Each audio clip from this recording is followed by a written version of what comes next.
Eva só queria surpreender o marido com uma nova receita. Mas quando um pacote de farinha escorregou de suas mãos e caiu sobre o celular dele, uma mensagem apareceu na tela. Ao pegar o aparelho e ler o conteúdo, ela se deparou com uma verdade muito mais cruel do que poderia imaginar. Bem-vindos. Aqui é o canal Recanto das Histórias, com uma nova história para vocês. Antes de começarmos, escrevam nos comentários de onde estão nos assistindo. Ana, a senhora sabe que o doutor Geraldo não vai desistir. A voz da enfermeira-chefe Carla soava arrependida no telefone. Hoje, na reunião, ele mencionou seu nome de novo. Disse que a doutora Ana é gentil demais com os pacientes, que não sabe criar a necessidade por serviços adicionais da clínica. Carla, vamos não falar sobre isso. Pelo menos hoje. Ana suspirou, segurando o telefone com um ombro enquanto amassava a massa numa tigela funda de cerâmica. Tirei essa semana de folga exatamente para não ouvir falar em criar necessidades. Sou médica clínica geral, não gerente de vendas na nossa clínica. Fiz juramento de tratar pessoas, não de sugar dinheiro delas com ressonâncias desnecessárias, suplementos caríssimos e infusões intermináveis. Só para o Dr. Geraldo poder comprar um carro novo. Entendo, suspirou pesadamente Carla. Só queria avisar para a senhora se preparar mentalmente para a volta das férias. Ele está muito irritado. Descanse bem. Obrigada, Carla. Estou aqui com as maçãs para a torta esfriando. Quero presentear meu marido com uma receita nova com canela. Até segunda-feira. Ana pousou o telefone na bancada de mármore. Do lado de fora do apartamento, a chuva batia monotonamente, desfazendo as luzes da cidade noturna. Lá dentro, porém, reinava um calor incrível.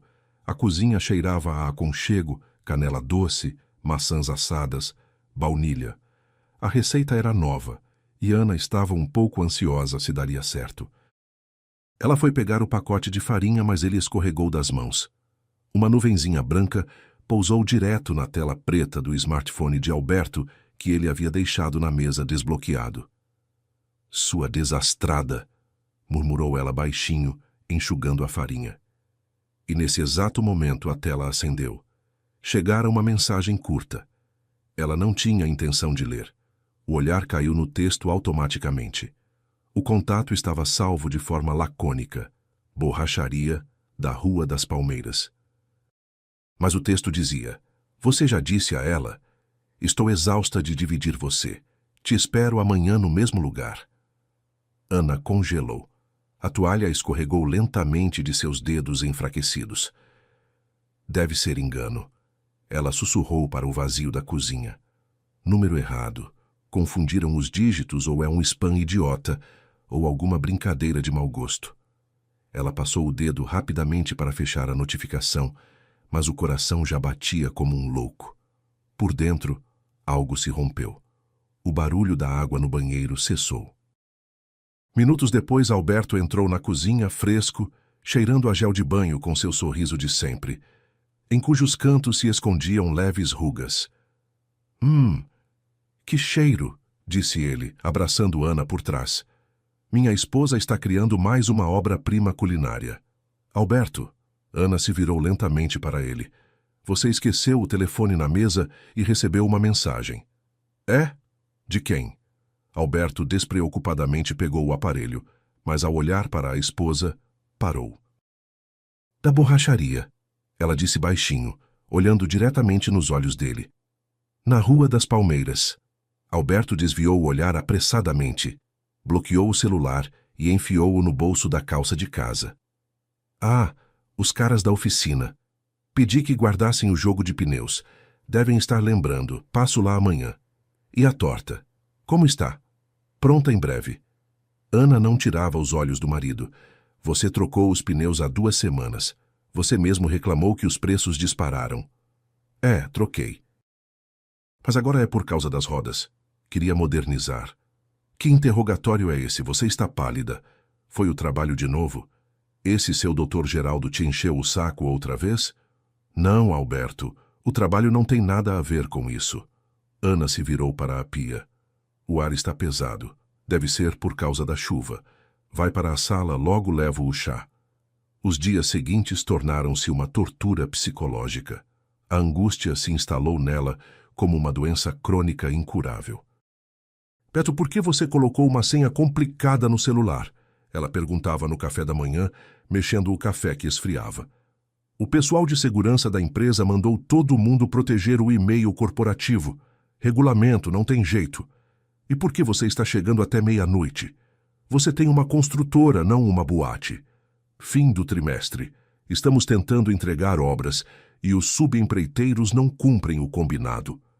Ana, você sabe como me esforço por nós, pela nossa família. A voz do marido soava tão sincera que dava vontade de acreditar. O desfecho chegou de repente. Era uma terça-feira, seu primeiro dia de volta das férias. No fim do expediente, a porta do consultório se entreabriu timidamente.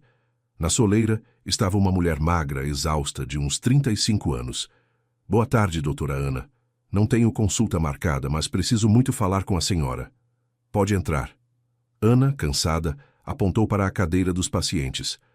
O que a incomoda? Me dá o prontuário. Não sou paciente. A mulher sentou apertando nervosamente a alça da bolsa. Quer dizer, sou paciente, mas não sua. Meu nome é Tatiana Ferreira.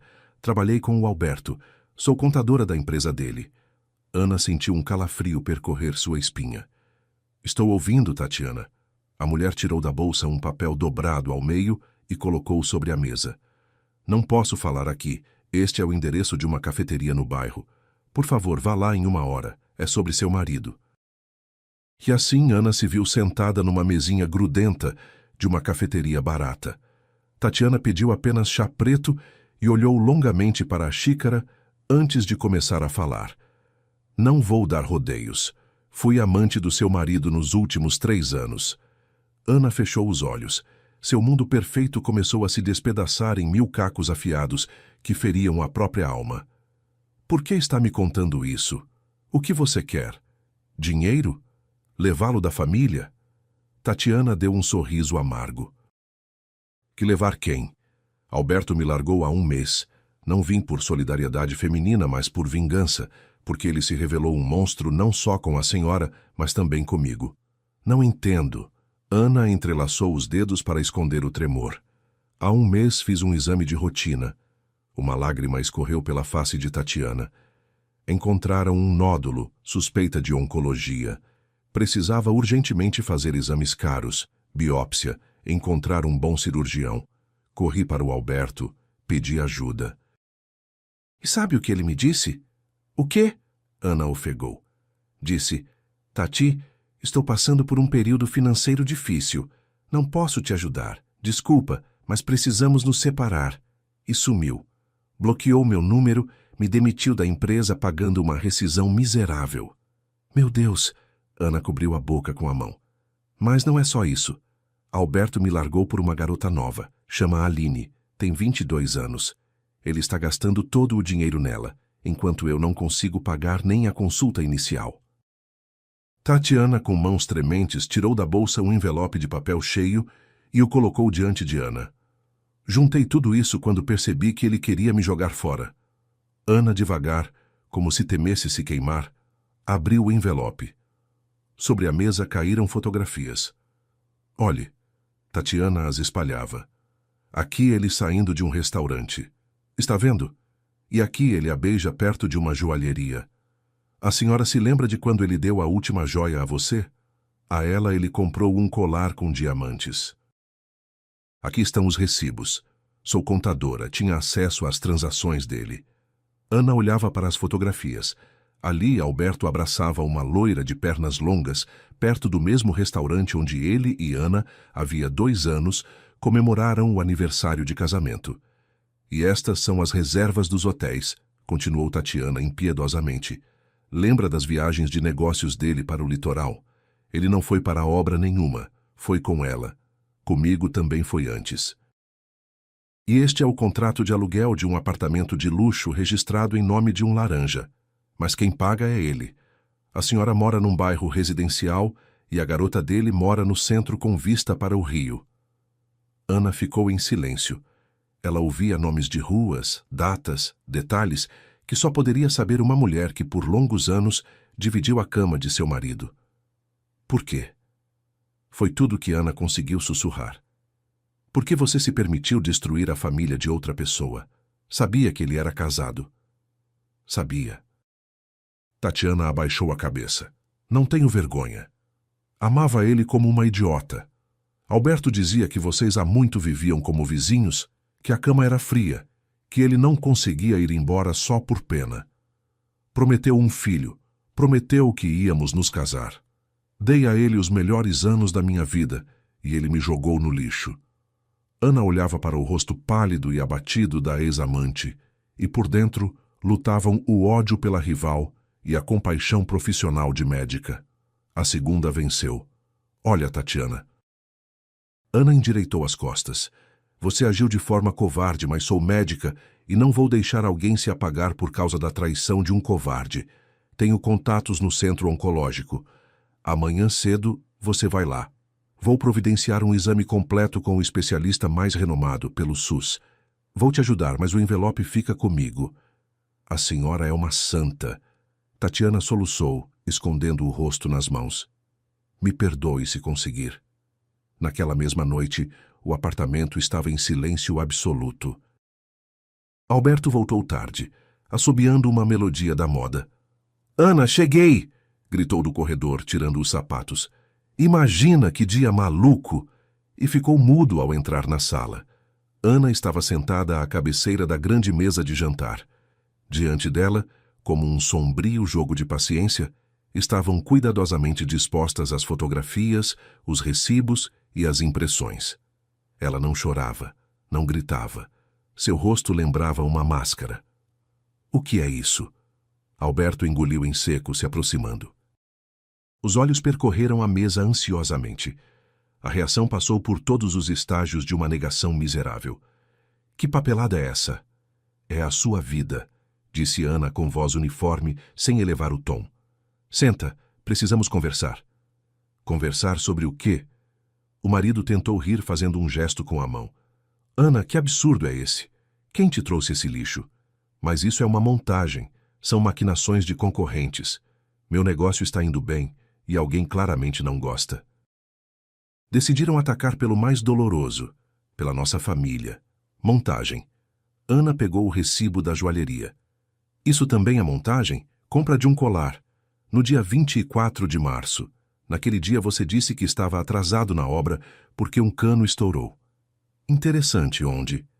Foi um presente corporativo para um parceiro. Ana, você está ficando paranoica. É esse seu Dr. Geraldo te deixando louca no trabalho. Você está vendo conspirações em tudo. Chega de drama. Falei com a Tatiana. O nome da amante agiu como um golpe de chicote. O marido empalideceu. Tudo engano, confusão mental. Ana, me escuta. Estou em crise de meia-idade. Trabalho estressante, credores pressionando, concorrentes no pescoço. Precisava de uma distração. Não estava procurando amor, juro. Só queria provar a mim mesmo que ainda sou capaz de algo. Ilusões de juventude. E a Tatiana? Ana deu um sorriso amargo. Ela mesma tem culpa. Ficou pegajosa. Ficava me enchendo a cabeça com cobrança de dinheiro, exclamou Alberto. E essa Aline não significa nada para mim. Amo só você. Você é minha esposa. Esposa, diz. Ana o olhava e não acreditava. Por dentro não havia raiva nem compaixão. Apenas um nojo gelado. Vou resolver tudo. Vou tirá-la da minha vida. Quer que eu coloque o carro no seu nome? Quer acesso a todas as minhas contas? Por favor, não vá embora. Hannah olhava para os ombros curvados e o rosto distorcido pelo medo do marido. Naquele momento, o marido deixou de ser para ela uma autoridade, um homem, um protetor. Ela compreendeu algo terrível. O homem que havia amado por 15 anos nunca existira. Era apenas um estranho covarde e egoísta, pronto a comprar o perdão com carros e contas bancárias. Alberto, não se humilhe mais ainda. Hoje durmo no quarto de hóspedes. Ei, Ana, não. Você não pode riscar esses anos por causa de um erro. 3 anos com uma e em paralelo com outra, saiba lá, não é bem um erro. É um estilo de vida. Alberto ficou parado por mais um tempo e depois saiu do apartamento sob o pretexto de uma convocação urgente ao trabalho. Poucas horas depois, quando a casa se encheu de solidão, Ana resolveu organizar os documentos. Precisava dos papéis do apartamento para um possível divórcio, sobre o qual, é claro, ainda não pretendia falar. Ana abriu o cofre doméstico, cuja combinação o marido não havia trocado, confiante nela. Folheando as pastas com papéis, ela se deparou com uma pasta de plástico velha e empoeirada de um centro médico onde certa vez haviam feito juntos exames de planejamento familiar. Ana a abriu. Dentro estavam resultados de exames e análises hormonais de Alberto feitas 5 anos antes. Os mesmos resultados pelos quais ele se oferecera para ir buscar sozinho, dizendo depois: "O médico disse que está tudo dentro do normal. Parece que o problema é a sua fisiologia, mas vamos superar isso juntos." E Ana devorou com os olhos os áridos termos médicos. O laudo do médico dizia: "Forma grave, concepção natural praticamente impossível, recomendado FIV com material doado." A pasta caiu de suas mãos. "Meu Deus!" ela gemeu, cobrindo a cabeça com as mãos. 5 longos anos culpando a si mesma, engolindo punhados de comprimidos, sentindo-se incompleta, defeituosa, suportando os olhares de pena dos parentes, enquanto Alberto, nos jantares em família, suspirava nobremente: "Estamos trabalhando nisso, mas a saúde da minha esposa ainda não permite." E ele sabia. Havia buscado secretamente esses resultados e os escondera para salvar seu miserável ego masculino. Alberto a havia traído moralmente dia após dia, por anos a fio, observando friamente os sofrimentos da esposa. Beto voltou perto da meia-noite. Ana já dormia, ou melhor, fingia dormir, sem querer ver o rosto do traidor, e de manhã a esperava mais um espetáculo do marido arrependido. "Ana, me diz alguma coisa. Não preguei o olho a noite toda. Por favor, não fica em silêncio." Ela estava de pé à janela, com os braços cruzados sobre o peito. Do lado de fora, a aurora pálida começava a surgir. "E o que você quer ouvir?" "Diz que temos uma chance." Ele se levantou de um salto, correu até ela, mas não ousou tocá-la, parando a meio passo. "Diz que 15 anos não se jogam no lixo." Entendi tudo. Tomei consciência. Sou um idiota que se perdeu em si mesmo, mas vou resolver tudo, juro. Ana se virou lentamente para ele, olhou para o rosto do marido, para o cabelo despenteado, e compreendeu que estava jogando o jogo mais desagradável de sua vida. "Tá bom", ela disse baixinho. "Sério o quê?" Alberto ficou imóvel com medo de acreditar no que ouvia.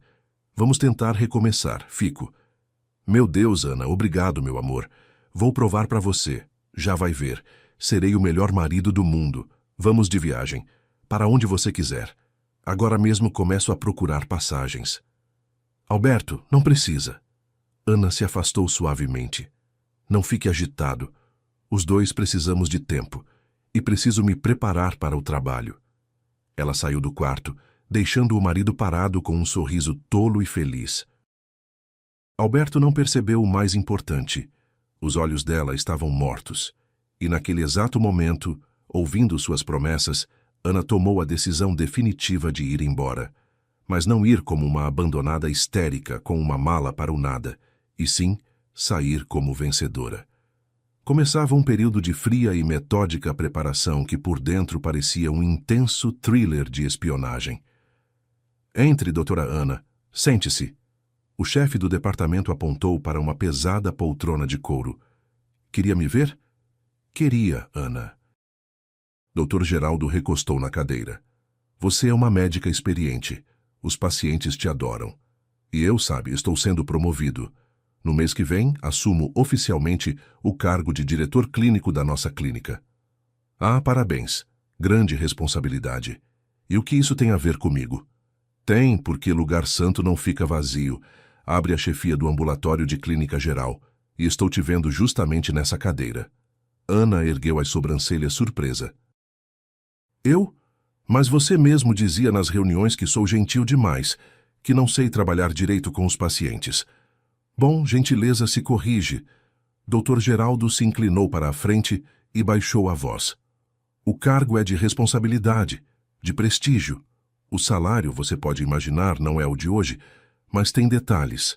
Agora você terá que controlar não apenas o processo de tratamento, mas também os fluxos financeiros do departamento. Mas não sou contadora. Ai, Ana, não finja ser ingênua. Nossos médicos devem prescrever medicamentos de uma lista estritamente aprovada. Você sabe de quais medicamentos estamos falando e os pacientes devem comprá-los nas farmácias parceiras certas. Sua tarefa é controlar esse processo. A porcentagem das vendas é sagrada. É nela que a clínica se sustenta, entende? Ou seja, devo obrigar colegas a empurrar remédios caros, muitas vezes inúteis, pelo percentual. Ana, que terminologia é essa? Empurrar, recomendar, é só negócio, nada pessoal. Então temos um acordo? Ana olhava para o rosto lustroso do chefe e sentia náusea física. Preciso pensar. O convite foi meio inesperado. Pense até sexta, mas lembre-se, essa chance aparece uma vez na vida, pode me crer. Ao sair do consultório, Ana foi para a sala de enfermagem. Alô, bom dia. Ela discou o número que havia encontrado na noite anterior na internet. Clínica Vitale. Me passa o departamento pessoal, por favor. Sim, sobre as vagas para clínico geral. Meu nome é Ana Cavalcante. Sim, posso fazer a entrevista online hoje à noite. Assim, a partir de então, cada tarde sua se tornava uma missão secreta. Beto, você vai se atrasar de novo hoje? Ela perguntou ao telefone, parada no meio da sala, com uma caixa vazia nas mãos. Sim, meu amor, desculpa. A voz do marido soava incrivelmente animada e atenciosa. A reunião com os empreiteiros está se arrastando, mas pedi sushi para você. O motoboy chega logo. Beijo. Tá bom. Boa sorte na reunião. Ela desligou e imediatamente discou outro número. Alô, banco. Moça, bom dia. Aqui é Ana Cavalcante. Quero transferir mais uma parte dos recursos da minha conta poupança para a nova conta reserva. Sim, confirmo a operação. Ela abria os armários e, metódica, implacavelmente, separava as coisas. Os vestidos caros comprados por Alberto permaneciam nos cabides, enquanto seus pertences amados, os de valor pessoal, livros, documentos, roupas confortáveis, Ana colocava nas caixas. Cada mala embalada tornava-se para ela um ato de terapia. E chegou o dia em que todas as passagens estavam compradas e o apartamento aconchegante com pé direito alto estava alugado e pago. Restavam exatamente 4 dias. Carla, entregue no departamento pessoal. Ana pousou uma folha branca sobre a mesa da enfermeira-chefe. Ana, o que é isso? Carla empalideceu, percorrendo o texto com os olhos. Carta de demissão a pedido próprio? E a chefia do ambulatório? Estou indo embora para sempre. Entregue, por favor. Não havia passado nem meia hora quando pelo corredor soou uma voz irritada. Doutora Ana, urgente no meu consultório. Ana entrou para o Dr. Geraldo com a cabeça erguida. Que circo é esse? O chefe jogou a carta sobre a mesa. O que você inventou? Que demissão? Temos um contrato. Pelo contrato tenho o direito de pedir demissão pagando a multa rescisória, e já a transferi para a conta da clínica. Ela respondeu com calma. E para onde você vai? Dr. Geraldo ficou vermelho, contornou a mesa e se debruçou sobre ela. Acha que não entendo? Resolveu ir ao Ministério Público com seus princípios morais. Vai vazar informações. Não me importo com seus esquemas. Estou saindo da cidade por motivos familiares. Não me minta. Olha aqui, garota. Ele a agarrou pelo cotovelo, apertando dolorosamente os dedos. Se você abrir a boca para alguém, você vai se arrepender. Vou te destruir. Tire as mãos. Ana arrancou o cotovelo. Você não me intimida. Nem você, nem seus contatos. Até logo. Ela se virou e saiu batendo a porta com força. Dr. Geraldo, respirando pesadamente, agarrou o celular. Renato, aqui é o Geraldo. Sim, tem um problema. A Ana está pedindo demissão agora mesmo. Ela sabe demais sobre os nossos negócios com as farmácias. Preciso que o registro dela vire pó. Como assim? Ela é limpa como lágrima de criança. Acha erros nos prontuários dela, inventa reclamações de pacientes, liga para todas as clínicas num raio de 500 quilômetros e diz que ela está sendo investigada. Destrua a reputação profissional dela para que nenhuma clínica a deixe entrar. Chegou o último dia antes da partida. Amanhã, Ana deveria desaparecer da vida de Alberto para sempre. Ela foi a um grande shopping comprar uma mala de viagem espaçosa. A atendente tagarelava atenciosamente. Posso mostrar essa mala preta de perto? Muito prática, rodinhas reforçadas. Os homens costumam levar em viagens de negócios. Sim, por favor. Ana assentiu distraída. Ela estava de pé na galeria de vidro do segundo andar, apoiada no corrimão. O olhar deslizou para baixo, para a barulhenta praça de alimentação, e de repente Ana ficou paralisada. Numa das mesas do canto estava sentado o marido. Trajava seu melhor terno, e ao seu lado uma jovem gargalhava alegremente. Ana olhava para baixo como por um binóculo de teatro. Eis Alberto se inclinando para a garota, eis ele com uma ternura incrível, delicada, afastando uma mecha loira do rosto dela. Ana esperava ser tomada por uma onda de dor, que a respiração falhasse, como naquela noite na cozinha ao ver a mensagem. Mas não aconteceu nada. O coração batia tranquilo, o pulso estava calmo. Ela tirou o telefone da bolsa e discou o número dele. Da galeria do segundo andar via perfeitamente como Alberto estremeceu ao sentir a vibração no bolso do paletó. Ele tirou o telefone, olhou para a tela e, mudando rapidamente de expressão, rejeitou a chamada. Os dedos começaram a deslizar rapidamente pelo teclado, e um segundo depois o telefone na mão dela vibrou. Chegara uma mensagem. Meu amor, estou numa negociação importantíssima. Investidores me despedaçando. Chego tarde, não me espera com saudade. Te amo muito. Foi um momento de absoluta clareza. Não havia lágrimas nem vontade de descer, fazer uma cena ou derramar café na cabeça daquela mulher. O silêncio dentro dela era ensurdecedor e maravilhoso. Moça, a voz da atendente a trouxe de volta à realidade. A senhora está bem? Vai querer a preta? Ana se afastou do corrimão. Ela sorriu, sincera e levemente, como não sorria há anos. Sabe, não. Mudei de ideia. Muito sombria. O preto é para luto. E eu tenho uma vida inteira pela frente. Me dá aquela ali, vermelha viva. Alberto chegou em casa de madrugada. Ana, cheguei.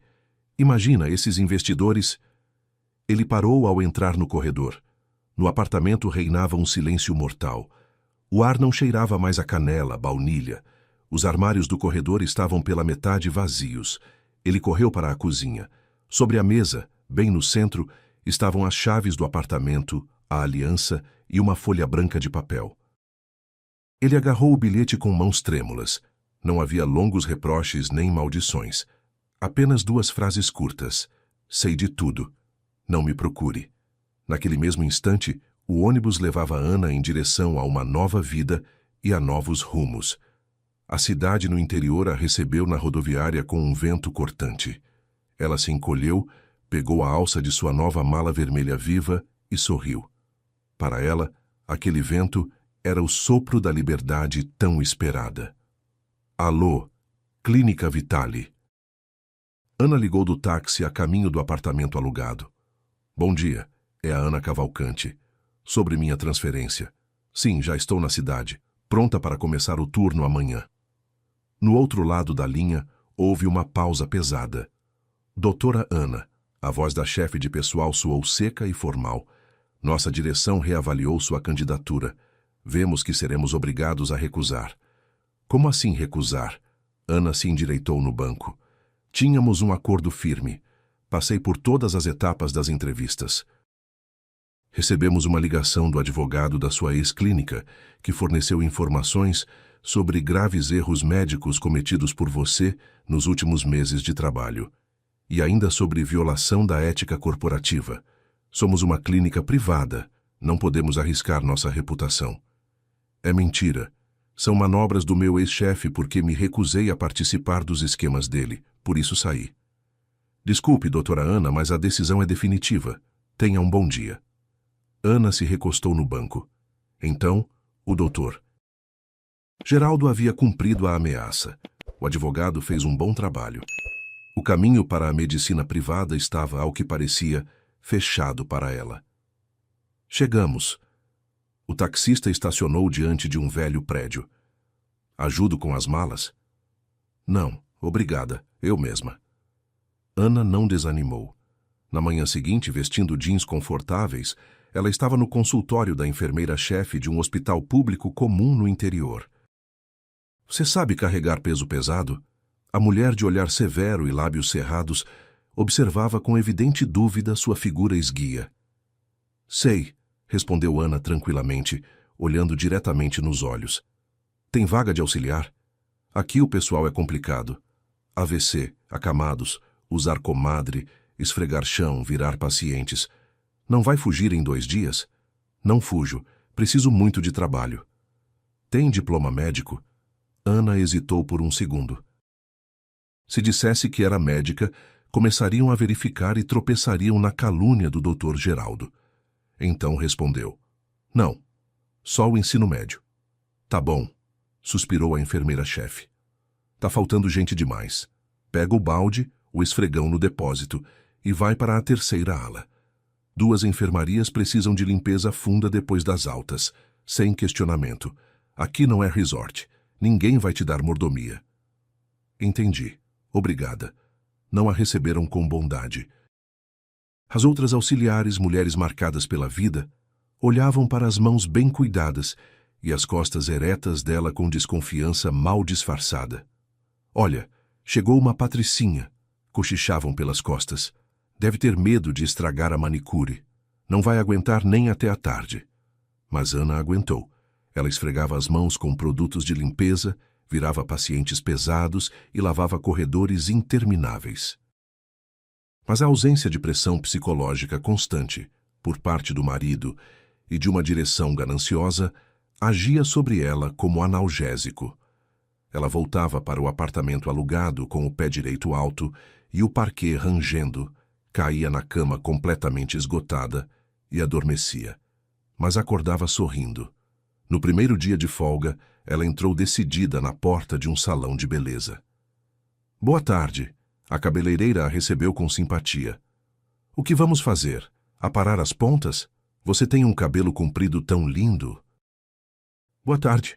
Ana se sentou na cadeira e olhou para seu reflexo. De lá encarava uma mulher cansada de uma vida passada. Não, vamos cortar tudo. Como assim tudo? A tesoura nas mãos da cabeleireira parou. Uns 20 centímetros estilo menino. Faça um corte curto e ousado. Pode deixar uma franja longa assimétrica. Não vai doer. Você os cultivou por anos. Não vai doer. Ana fechou os olhos. Corte todo o passado. Não quero mais carregá-lo. Quando abriu os olhos 1 hora depois, do espelho a encarava uma mulher completamente desconhecida, elegante e incrivelmente atraente. As maçãs do rosto ficaram mais expressivas, os olhos pareciam enormes. Ela foi às compras. Os ternos de escritório rígidos que tolhiam os movimentos foram para a lixeira. Em seu lugar vieram roupas largas e confortáveis, suéteres aconchegantes de cachemira oversized de malha grossa, calças largas, botas pesadas de solado grosso. A vida ganhou novas cores. E Ana de repente percebeu. O silêncio e a solidão não a assustavam mais. A solidão tornara-se seu principal curandeiro. Ela começou a frequentar o teatro da cidade. Depois dos espetáculos, caminhava longamente pelas ruas frias, enrolada num cachecol quente. Descobria pequenas cafeterias escondidas em ruelas, longe do movimento, onde ficava sentada à janela por horas com um livro, tomando um café encorpado. Certo dia entrou numa antiquária e viu na vitrine uma câmera fotográfica analógica antiga e surrada. Quanto custa? Perguntou ao vendedor idoso. Ah, bagatela para essa óptica. Funciona como reloginho. Ana a comprou, lembrando como na época da faculdade adorava fotografar tudo ao redor, até Alberto dizer que era um desperdício de tempo e dinheiro. Ela começou a fotografar a cidade. transeuntes carrancudos, portas antigas, reflexos do sol na água. Pela primeira vez em 15 anos, ela acordava e se perguntava: o que eu quero, não o que é necessário para mim e Alberto. Ela alcançou uma confiança serena, madura e profunda em si mesma. Enquanto isso, o marido vivia um colapso absoluto. As primeiras 2 semanas após a partida dela, ele ficou num estado de euforia vingativa. "Vai lá!" gritava no apartamento vazio. "Sou um cara livre, tenho uma amante jovem. Dinheiro? Tenho tudo o que preciso." Mudou Aline para seu apartamento. Mas a festa acabou rápido demais. Aline não sabia fazer tortas de canela e também não sabia ouvir seus problemas no trabalho. Ela só sabia exigir novas bolsas, viagens, dinheiro para mais uma doença de familiar. "Beto, por que você é tão chato?" Ela resmungava sentada no sofá com o telefone. "A gente não vai a lugar nenhum. Quero ir para a balada." "Aline, problemas com investidores. A empresa está no vermelho." Ele estalava de raiva. "Você é homem. Resolve." "Aliás, me dá seu cartão. Preciso de um vestido para o fim de semana." E logo Alberto compreendeu. Havia perdido aquela única base, aquele fundamento invisível que mantinha toda a sua vida em equilíbrio. Sem a prudente e racional Ana, o negócio começou a desmoronar. Ele ficou irritadiço, começou a cometer erros. E assim, depois de 3 meses de brigas, expulsou Aline aos gritos pela porta com as malas. O pânico se instalou. Precisava urgentemente de Ana a qualquer custo. Ele contratou um detetive particular. E algumas semanas depois, uma pasta com o novo endereço dela estava sobre sua mesa. Era uma tarde fria. Ana voltava do plantão. Estava cansada, mas por dentro havia a habitual e agradável tranquilidade. Ao se aproximar da porta do 3º andar, ela parou. No patamar estava Alberto, com uma aparência deplorável, emagrecido, com olheiras fundas. Nas mãos apertava convulsivamente um enorme buquê ridículo de 100 rosas Bordeaux que, naquele velho corredor desgastado, pareciam completamente fora de lugar. "Ana!" ele exclamou, dando um passo em sua direção. Seus olhos percorriam avidamente o novo corte de cabelo, as roupas largas. Parecia não reconhecer a mulher diante dele. "Você mudou tanto?" "Olá, Alberto. Como você me encontrou?" Sua voz estava calma. Nela não tremelou uma só nota. "Isso não importa, Ana. O importante é que vim te buscar." Ele tentou lhe oferecer as rosas, mas ela não levantou as mãos. O buquê ficou suspenso entre eles, sem lugar. "Me escuta, te imploro. Entendi tudo.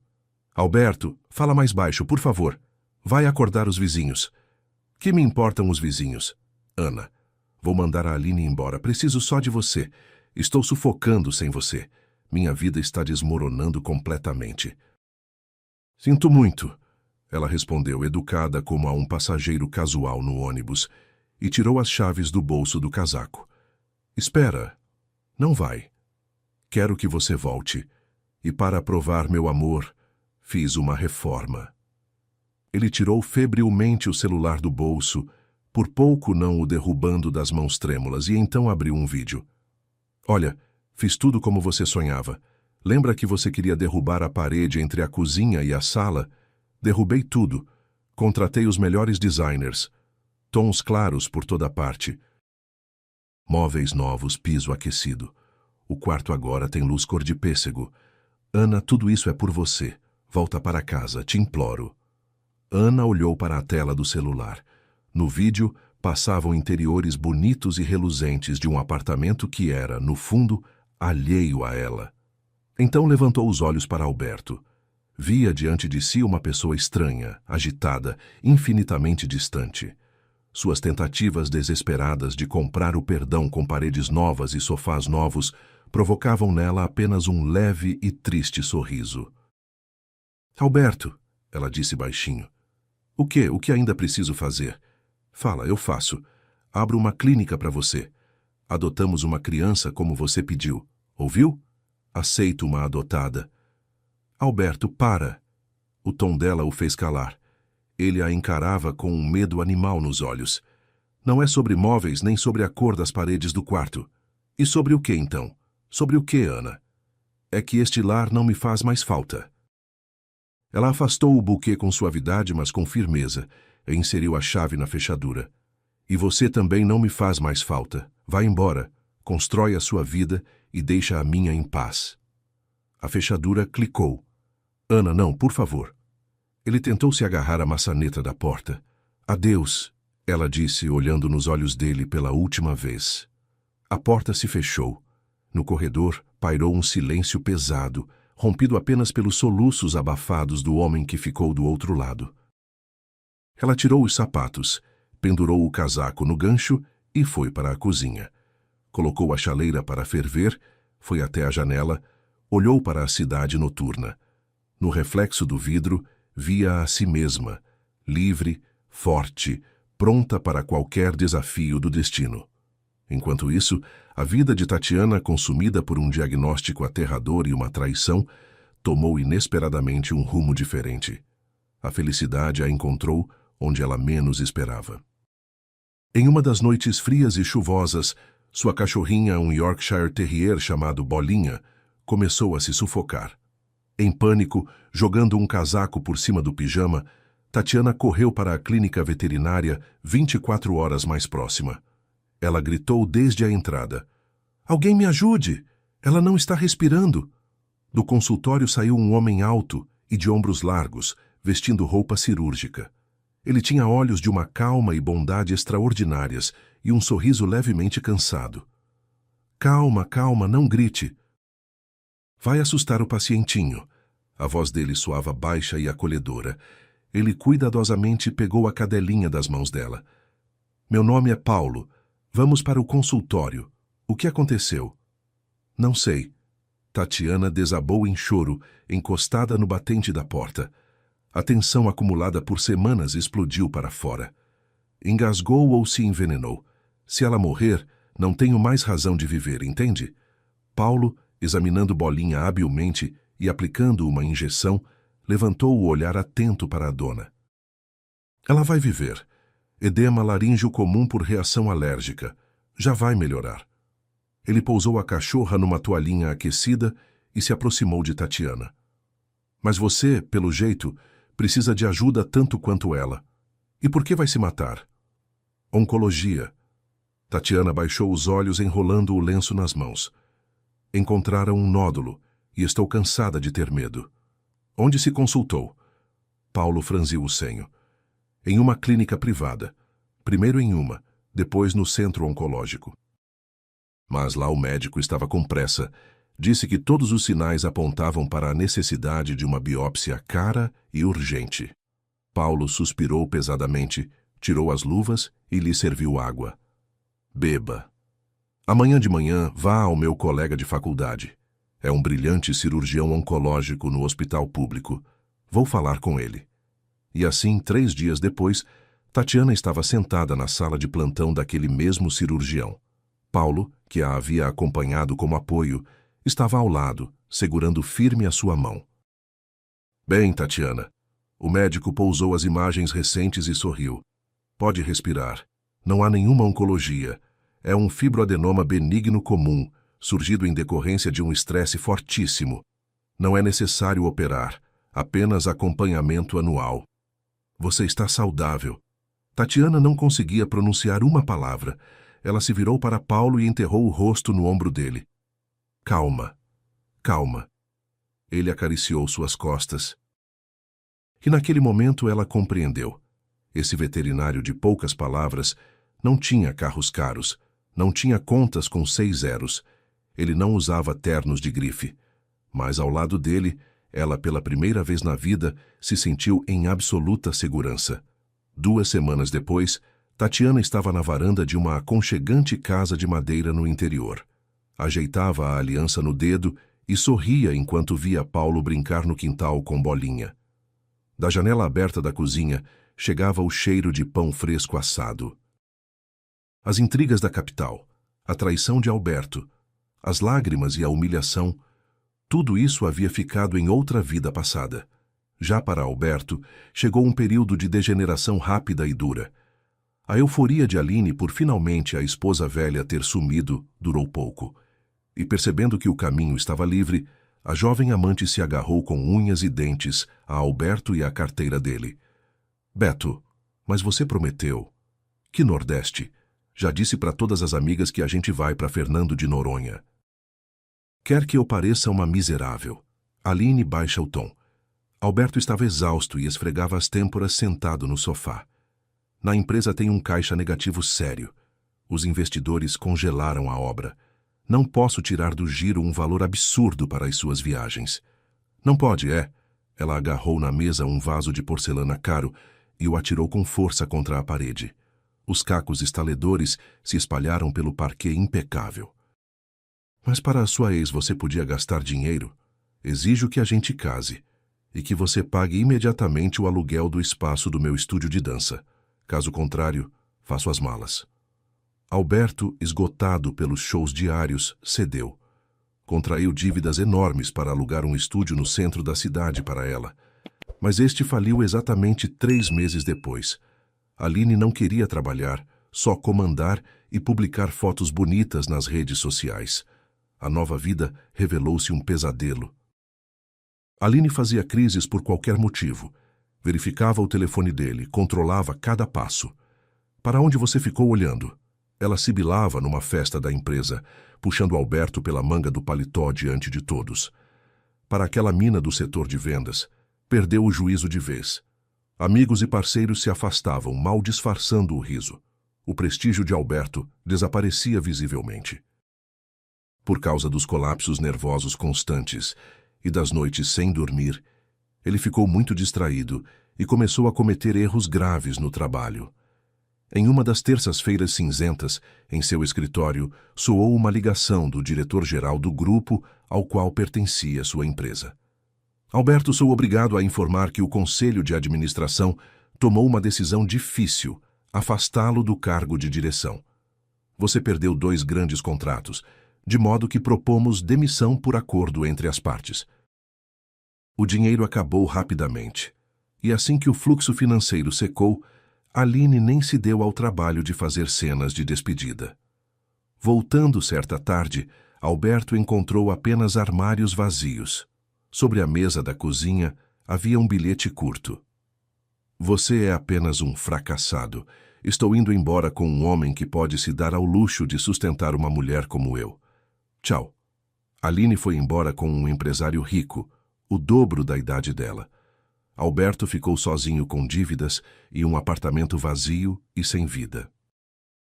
Ele quebrou, e naquela mesma noite foi ao mercado comprar uma caixa de bebida forte. Uma semana depois, a sala estava em caos. Alberto estava sentado no chão, encostado ao sofá. Estava por barbear, sujo, com os olhos fundos, e o rosto havia envelhecido 10 anos. Ao redor rolavam garrafas vazias. Com os dedos trêmulos, ele apertava o telefone, gravando mais uma mensagem de áudio para Ana. Querida, ele murmurava com a voz embargada. Ana, meu amor, me tira daqui. Fui idiota, só amo você. Você é a minha luz, a minha vida. Mas todas as mensagens iam para o vazio do número bloqueado. Desde a mudança de Ana, haviam se passado 2 meses e meio. Ela estava à sua maneira sinceramente feliz. A liberdade, como ar fresco e gelado, enchia completamente seus pulmões. O trabalho de auxiliar no hospital público era pesado, claro, mas ao mesmo tempo trazia uma serenidade surpreendente. Ela criou um pequeno círculo de novos amigos entre as enfermeiras, com quem às vezes tomava chá depois do plantão, rindo juntas de histórias do cotidiano.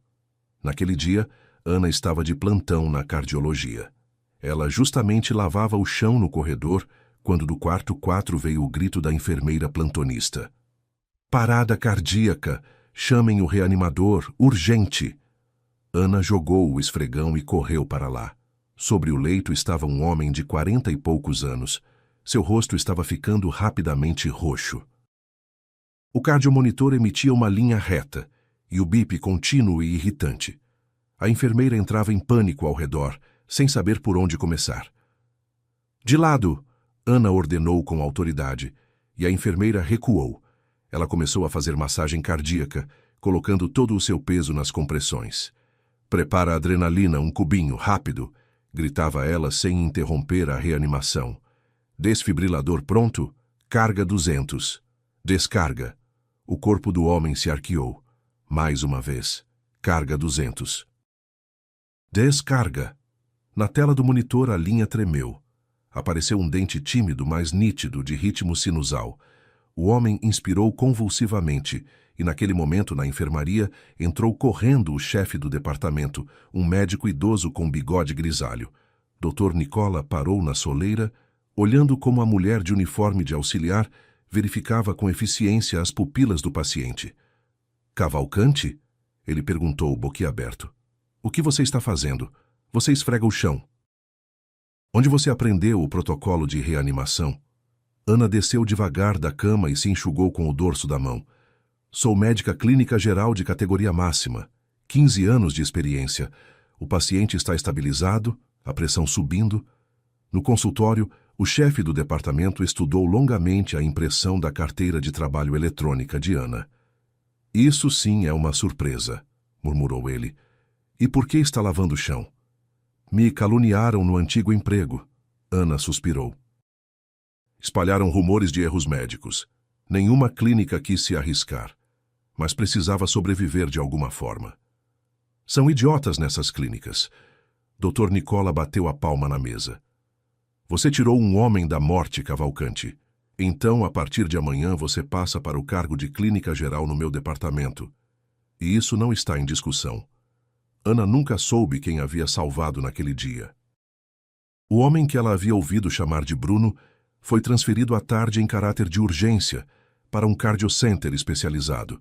Ela não procurava um relacionamento. Para ela, os homens eram um livro lido, cheio de mentiras e egoísmo.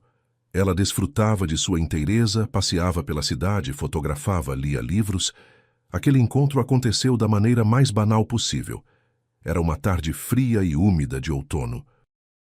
Hannah entrou em um pequeno mercadinho no primeiro andar de seu prédio para comprar lâmpadas queimadas e, de passagem, algumas frutas no balcão ao lado. Pagando, ela se dirigiu à saída.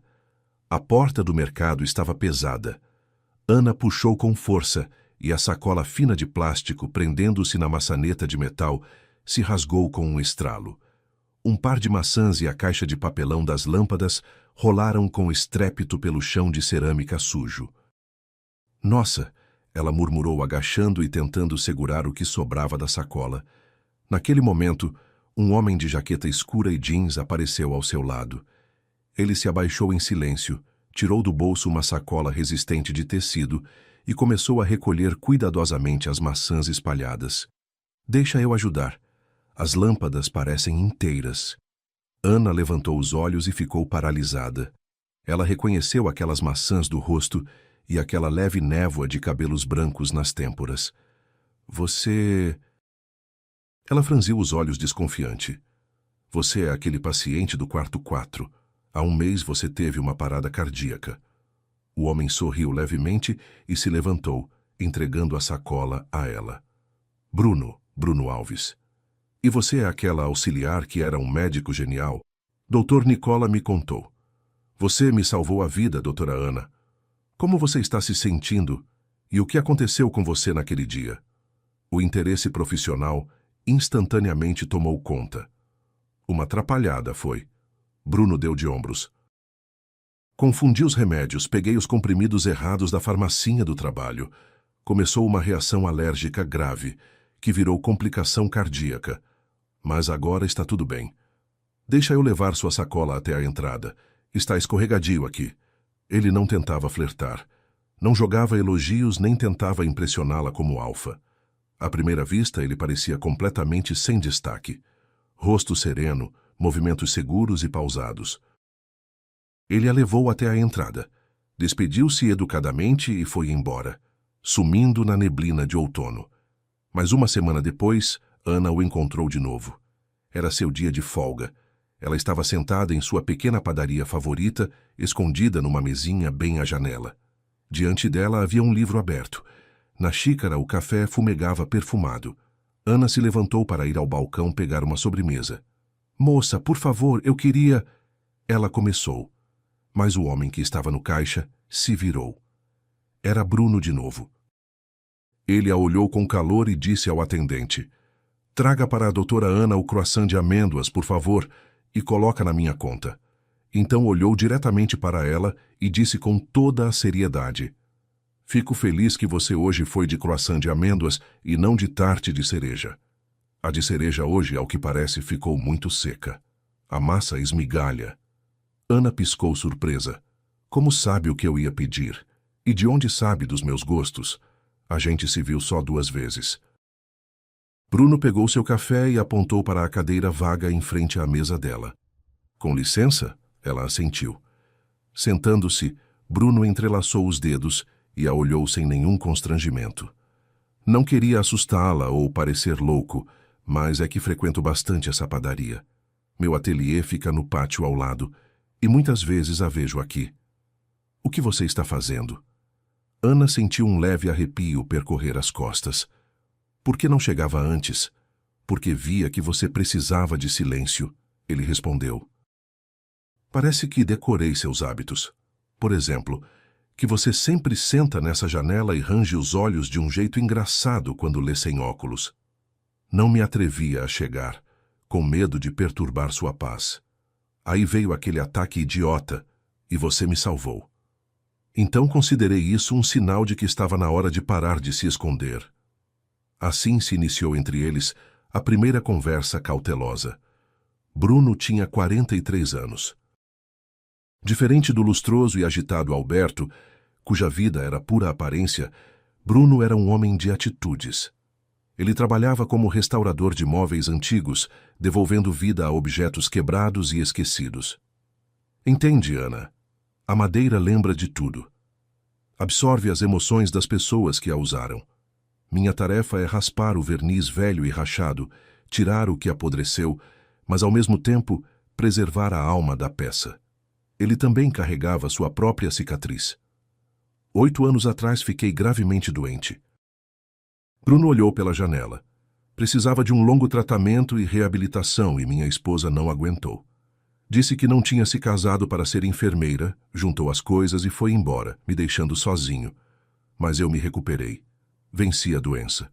Só que fechei o coração completamente. Decidi que a solidão é a única garantia 100% contra uma nova dor.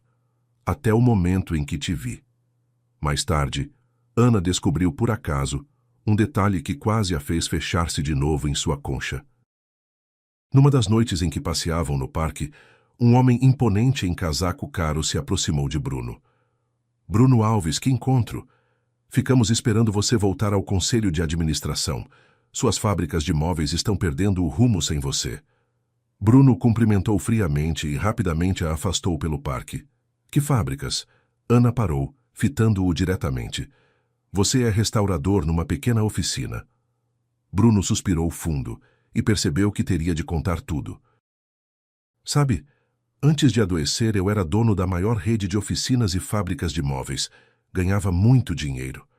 Mas quando fiquei de cama, vi o verdadeiro rosto das pessoas ao meu redor. Esposa, amigos, todos eles giravam ao redor de mim só pelo dinheiro.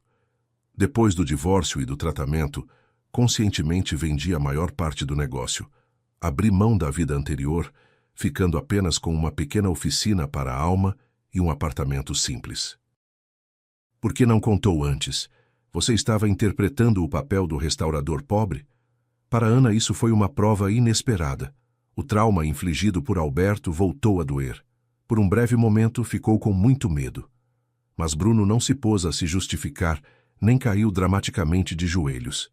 Ele calmamente a segurou pelos ombros e olhou nos olhos. Não estava interpretando papel nenhum, Ana. Sou de fato restaurador. É minha essência. E não falei sobre o dinheiro porque estava mortalmente cansado de pessoas que só me enxergavam como uma carteira e um status. Queria ser aceito como sou hoje. Ana compreendeu a diferença fundamental. Bruno era o oposto de Alberto. Nele não havia angústia, Não havia a necessidade doentia de se afirmar às custas dos outros ou de comprar seu perdão.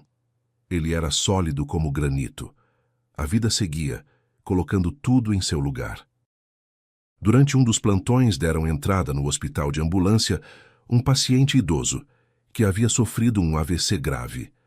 Ana, como médica responsável, fazia a avaliação. O homem, com o rosto parcialmente paralisado, a olhava por alguma razão com medo evidente.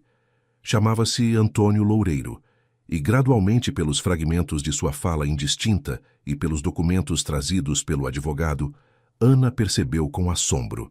Esse homem era um dos principais parceiros à sombra de seu ex-chefe, Dr. Geraldo. Alguns dias depois, quando Antônio melhorou um pouco, ele a chamou até si. Doutora Ana, o homem murmurava com os lábios obedecendo mal. Me lembro da senhora. O Geraldo falava de você, que não quis se sujar conosco. Não pode falar muito. Descanse, por favor. Não, ouça. Ele se agarrou ao jaleco dela com uma mão fraca. Esse seu doutor Geraldo. A gente girava esquemas por ele. Prescrições fictícias, diagnósticos falsos, propinas de farmacêuticas. Tenho um pendrive no cofre do banco com toda a contabilidade. Passe para a investigação, por favor. Que me julguem aqui, não lá. Ana não demorou. Ela entrou em contato com o Ministério Público e, graças ao seu depoimento e ao pendrive de Antônio, a investigação obteve provas irrefutáveis da existência de toda uma rede de corrupção. E assim, um mês depois, apareceu nas notícias uma reportagem. O chefe da clínica era conduzido para fora do prédio com algemas. O processo prometia ser ruidoso. Ele enfrentava até 10 anos de prisão. E ao saber desse escândalo e de que a reputação de Ana havia sido reabilitada, a direção da prestigiada Clínica Vitale, onde ela havia tentado trabalhar um dia, não parou de ligar. Doutora Ana, pedimos as mais profundas desculpas e gostaríamos de lhe oferecer o cargo de diretora clínica adjunta. O salário 3 vezes maior do que o discutido anteriormente, dizia a responsável pelo pessoal. Mas Ana, a janela da sala de plantão do seu humilde hospital, apenas sorria. Obrigada pelo convite, mas vou recusar. Aqui, sabe, respiro melhor. E sou necessária aos meus pacientes. Até logo. A relação entre Bruno e ela se desenvolveu sem faíscas fanáticas, sem paixões exaltadas e sem fogos de artifício, mas com uma profundidade serena e incrível. A proximidade deles era a de 2 adultos, feridos, mas completamente curados. Não jogavam jogos de quem ama mais. Bruno não lhe dava 1 milhão de rosas vermelhas, mas na noite em que a velha caldeira de gás do apartamento alugado por ela pifou com um barulhão horrível, deixando-a sem água quente, ele apareceu em meia hora com uma grande caixa de ferramentas. Ana estava sentada na cozinha, enrolada num cobertor, enquanto observava Bruno desmontar o mecanismo com segurança. A borracha apodreceu e o trocador de calor entupiu, ele constatou, manejando habilmente a chave. Agora a gente limpa tudo e vai funcionar como reloginho. Fiquei um pouquinho com frio, ela confessou. Bruno pousou a ferramenta, se aproximou dela, se inclinou e a beijou na testa. Vai para o quarto se agasalhar. Eu termino tudo e faço um chá. Ana ouvia o tilintar das ferramentas na cozinha e, pela primeira vez na vida, sentia uma segurança incondicional que a envolvia por completo. Ela compreendeu. O amor verdadeiro não são juramentos apaixonados de joelhos, nem saídas dramáticas, nem recibos de joalherias. É a presença silenciosa e invisível de alguém que toma para si todos os seus problemas, que conserta sua caldeira, percebe que você está cansada e sem muitas palavras faz um chá para você. Assim passou 1 ano. Ana e Bruno moravam juntos no apartamento amplo e luminoso dele. Não fizeram celebrações pomposas. Foram ao cartório de jeans e suéter. Ana não abandonou seu sonho, e juntos eles passaram pela exaustiva avaliação dos órgãos de tutela, reuniram montanhas de documentos, concluíram a escola de pais adotivos, e numa tarde de outono, as portas da casa deles se abriram para os gêmeos Gustavo e Lara, de 4 anos, que haviam ficado sem os pais mortos num acidente de carro. A casa se encheu de risadas, brinquedos espalhados e afazeres pelos quais Ana havia sonhado há 15 anos. Meses depois aconteceu a reviravolta mais inesperada de todas. Ana começou a sentir fraqueza constante.